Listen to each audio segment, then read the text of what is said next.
Hello Cherries, today I will be discussing what I hate about all the groups I stan. Actually not all, this video will be split into two parts. Credits go to Axie Stan for the video idea. A quick disclaimer, if you clicked on this video you know what you're signing up for, and I don't hate any of the groups in this video. If I did I wouldn't stan them in the first place, and if you feel you get offended easily, or can't handle constructive criticism, please click off. So now let's start. Blackpink are my alts, and most of the things relatively I dislike about them are more of management of the company and the fandom. I can make an hour-long video about what I hate about Y.G and their management towards Blackpink, but I will save that for another video. The first thing I dislike about Blackpink is how uninteresting their choreography is. They have key moves, however it isn't interesting to look at, and it's so frustrating, because I know the girls can pull off harder choreographies, but Y.G is not letting them show their potential. Explain to me how you have a Lisa in your group, but she hasn't had one dance break since debut.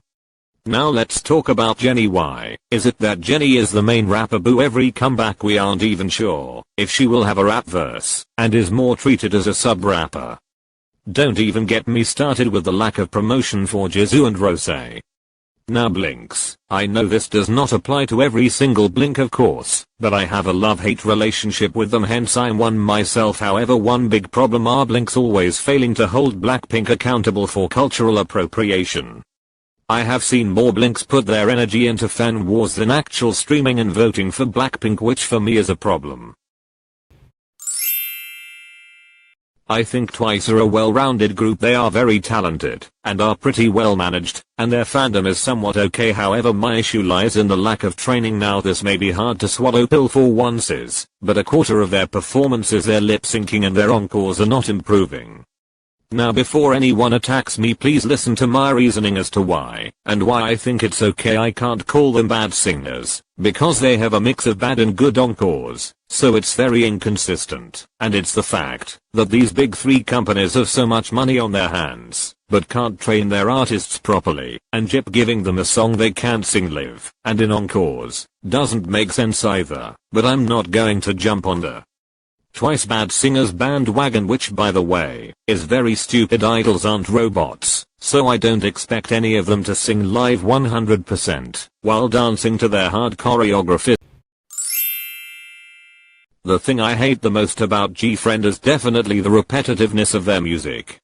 I do want to mention that there is a difference between having a style and just releasing the same song over and over again. If you ask me 2 months ago, I would have said that all their songs sound are the exact same song with no uniqueness, but I feel that with Mago it was more of a different song, but their old songs sounded similar to each other and it almost made me lose interest in G-Friend. You might say Fingertip doesn't sound similar, but it actually does, with a more upbeat instrumental, but still follows the same order of their other songs. I already see G-Friend changing their style of music, which I hope in the future we get to see more different songs with different concepts. One thing I hate about Itzy is their B-sides. Again, this may just be my opinion, but Cherry and Ting Ting are my only two B-sides I like. Their title tracks slap, though not a single skip for the title tracks, but it feels like they don't try for Itzy's side. They just make a good title track and call it a day, which Jip is more than capable of releasing good songs.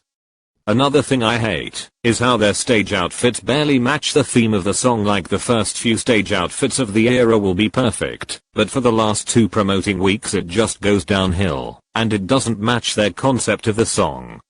I also hate their English versions of songs. Last week Itzy came out with English versions for each of their title tracks, however I wasn't amazed by any of them, because when I looked carefully at the lyrics they don't make sense, which is weird, because usually Jip's English writer is good.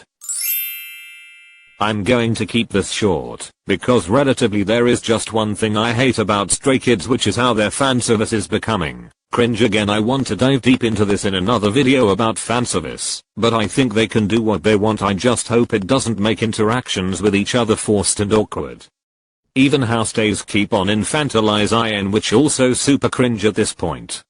In general, I think K-pop idols need to stop allowing fans so much power of them, hence it's probably their companies for the most part.